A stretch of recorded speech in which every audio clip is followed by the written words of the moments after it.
জানিয়ে দেব আজকের সর্বশেষ আপডেট বাংলা সংবাদ। শুরুতে দেখবেন প্রধান প্রধান শিরোনাম। গণতান্ত্রিক সুষ্ঠু নির্বাচনের তারিখ ঘোষণা করল ডক্টর মোহাম্মদ ইউনূস। পরবর্তী সরকার যাতে বিড়ম্বনায় না পড়ে সেদিকেই রাখা হচ্ছে খেয়াল। কোন দিকে আগাচ্ছে দেশ, এ নিয়ে একই বিবৃতি দিচ্ছে মিজানুর রহমান আজাহারি। এতক্ষণ দেখছিলেন শিরোনাম, এখন দেখবেন বিস্তারিত আলোচনা। 2025 সালের শেষ দিকে জাতীয় নির্বাচন অনুষ্ঠিত হতে পারে বলে এক সাক্ষাৎকারে জানিয়েছে বাংলাদেশের অন্তর্বর্তী সরকারের প্রধান উপদেষ্টা ডক্টর মোহাম্মদ ইউনূস। গত বুধবার ঢাকায় জাপান সরকারের NHK সম্প্রচার মাধ্যমে এক সাক্ষাৎকার দেন তিনি। সেখানে তিনি কিভাবে দেশ পুনর্গঠন করছেন সে কথাও তুলে ধরেন। NHK প্রতিবেদনে বলা হয়, ছাত্র জনতা গণ অভ্যুত্থানের গত বছরের আগস্টে ভেঙে পড়েছে শেখ হাসিনা সরকার। এরপরেই দেশের দায়িত্ব নেয় ডক্টর মোহাম্মদ ইউনূস নেতৃত্বাধীন অন্তর্বর্তী সরকার।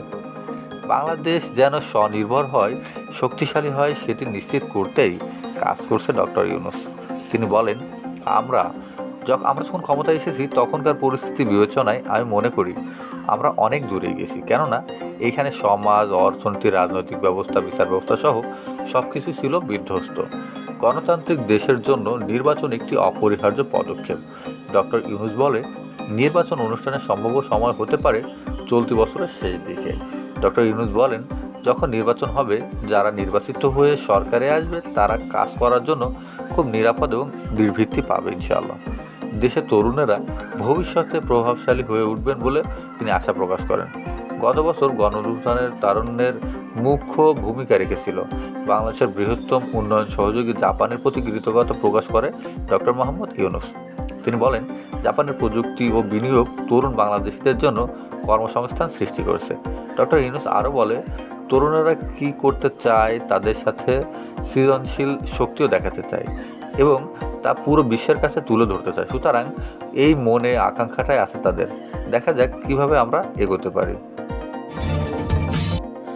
এমনিতেই সময়টা অস্থির, প্রতিদিনই কিছু না কিছু ঘটছে। পুলিশ প্রশাসন পুরো মাত্রায় সক্রিয় নয়, নানা প্রশ্ন, অনিশ্চয়তা। তবে 2-3 দিন ধরে বুলডোজার হামলার পরিস্থিতি অবনতি হয়েছে চরমে। নতুন করে ঝেঁকে বসেছে উদ্বেগ, উৎকণ্ঠা। অনেকেই বোঝার চেষ্টা করছে কী হচ্ছে। পরিস্থিতি থেকে মনে হচ্ছে দেশে কার্যত কোনো সরকারই নেই। ঘটনা ঘটার 24 ঘন্টা পর সরকারের বিবৃতি হাস্যকরই শুধু নয়, এক তামাশা ধরনের পরিণত হয়েছে। উল্লাসের নৃত্য দেখে সচেতন মহলের প্রশ্ন, দেশটা আসলে যাচ্ছে কোথায়? সরকারের ভেতরে যে আরেকটা সরকার কাজ করছে, এটা এখন দিবালোকের মতোই স্পষ্ট।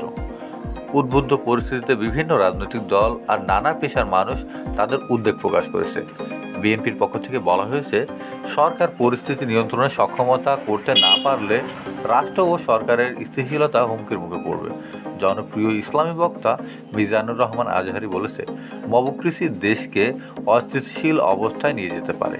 উদ্বেগ জানিয়েছে মাওলানা মামুনুল হক।